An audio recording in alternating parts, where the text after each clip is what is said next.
영상 편집을 배우시는 많은 분들이 유튜브 편집자의 현실을 듣고 좌절하시는 분들도 계시고 나름 부업이나 취업을 통해서 직업의 만족도가 높다고 하는 사례도 많이 봤습니다. 그래서 오늘은 유튜브 편집자의 장단점에 대해서 한번 말해보도록 하겠습니다. 편집자에 대해 고민하시는 분이라면 이 영상이 아마 도움이 되실 겁니다. 영상 편집을 배워서 일을 구할 때 주로 두 가지 종류가 있습니다. 영상 편집자를 구하는 회사에 취업해서 기업의 상품이나 서비스에 관한 편집을 하는 방법이 있고 프리랜서로 일을 하는 방법이 있는데 부업을 하실 분들도 있으니 먼저 프리랜서의 경우부터 말해보도록 할게요. 프리랜서의 가장 큰 장점은 뭐니 해도 바로 자유입니다. 들어온 업무를 할지 말지도 내 자유이고 아침에 언제 일어나서 내가 어디 가서 작업을 할지 시간 관리, 장소 관리 다 내 마음대로입니다. 클라이언트가 요구하는 그 일정에 맞춰서 결과물만 보내주면 되는 거니까요. 부업으로 가능한 것도 바로 이것 때문이겠죠. 벌써 상상만 해도 너무 행복하신 분들이 있을 겁니다. 하지만 여기에도 단점이 숨어 있습니다. 자유롭다는 것은 또 한편으로는 책임이 따른다는 겁니다. 본인이 좀 게으를 지거나 시간 관리를 잘 못하고 미루는 버릇까지 있다면 마감 일정을 맞추기 위해서 뒤늦게 밤샘을 해가며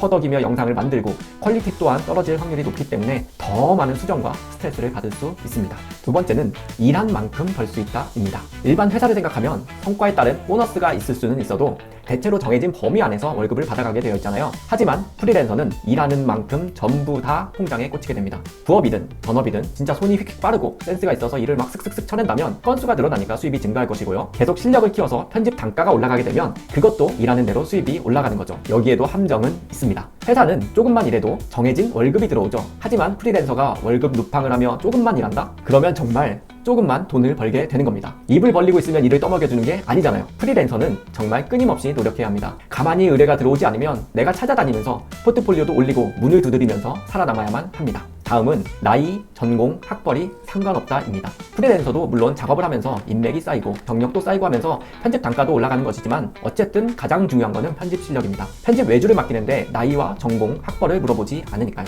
계급장 다 떼고 편집 실력과 센스가 좋으면 그 포트폴리오를 보고 더 많은 일을 가져갈 수 있는 거죠. 본인의 분야가 아닌 새로운 도전을 하시는 분들이라면 이게 가장 큰 장점이 될 수도 있을 것 같아요. 단점이라고 하면 학벌이 너무 좋으신 분들이라면 좀 아쉬울 수 있다? 그 정도가 있겠네요. 그 다음은 일하면서 겪는 상대적으로 자유로운 인간관계입니다. 회사 생활에서 안 맞는 사람과 매일 얼굴을 보며 함께 업무를 해야 한다면 와 정말 이건 곤욕일 텐데요. 프리랜서 편집자는 아무래도 클라이언트와 업무상 필요한 의견만 나누는 정도를 제외하면 일을 할 때는 혼자서 오로지 이 컴퓨터와 상대만 하면 됩니다. 요청한 대로 정해진 기한 내에 만족하는 영상을 제작만 해준다면 아무도 간섭하지 않죠.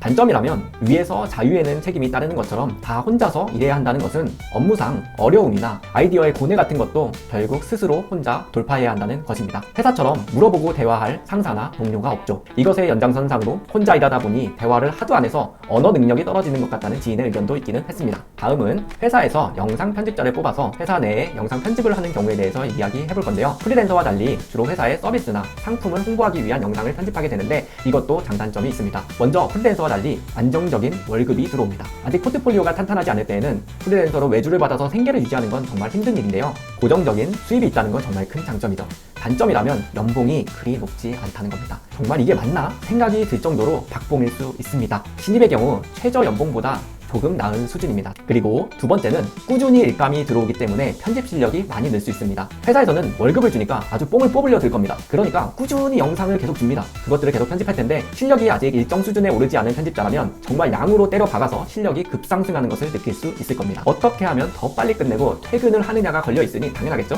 단점이라면 좁은 범위의 영상만 계속 다룬다는 점입니다. 교육회사라면 교육 영상만, 부동산에 관련된 회사라면 부동산 이야기만 계속 편집하다 보니 시간이 지나면 익숙해지고 숙달은 되겠지만 다양한 영상을 편집하지 못한다는 단점이 있습니다. 그리고 나중에 이직을 할 때도 같은 계통의 영상을 다루는 쪽으로 이직할 확률이 커지겠죠. 마지막으로 작은 회사일수록 업무 범위가 잘 나뉘어져 있지 않고 요구하는 게 정말 많은 경우가 있습니다. 영상 촬영도 직접 시키거나 유튜브 채널을 관리하게 하거나 마케팅을 시키기도 하고 썸네일 디자인에도 많은 기대치를 갖고서 다 해줘 하는 경우가 있습니다. 개인이 욕심이 있다면 이것저것 다 하면서 편집뿐 아니라 유튜브 영상에 관련해서 다양한 실력을 키울 수도 있지만 쉬운 일은 아닙니다. 어떠신가요? 유튜브 편집자에 대한 생각이 혹시 달라지셨나요? 어느 직업이나 장점과 단점이 있듯이 유튜브 편집자도 마찬가지입니다. 누군가에게는 정말 잘 맞고 실력도 키워서 배우도 받을 수 있습니다. 그러니 유튜브 편집자를 하려고 하신다면 가급적이면 유튜브 편집에서 끝내지 마시고 더 나아가서 기획과 촬영까지 공부하셔서 영상 기획자로 거듭나시기를 추천드립니다. 본인 채널을 만들어서 영상을 기획, 촬영, 편집하면서 하셔서 포트폴리오를 준비하시기를 권합니다. 하다가 채널이 떡상하면 그대로 유튜브를 더 하셔도 괜찮고,